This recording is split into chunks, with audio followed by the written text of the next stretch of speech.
Visi uta sana ya miten kautetta edellyttää.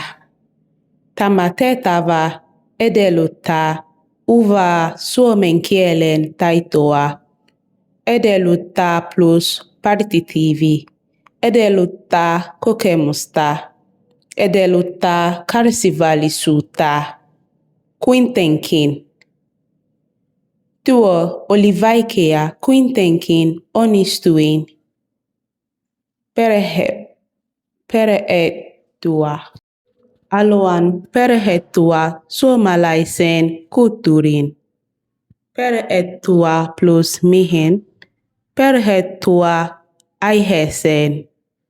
Perehtyä ohjeisiin. Nimittäin. En voi tulla, nimittäin olen töissä. Suoriutua. Hän suorittui haastattelusta erinomaisesti.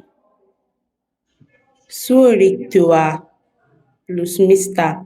Suorittua kokeesta. Suorittua tehtävästä. Kiitos kun kuuntelit.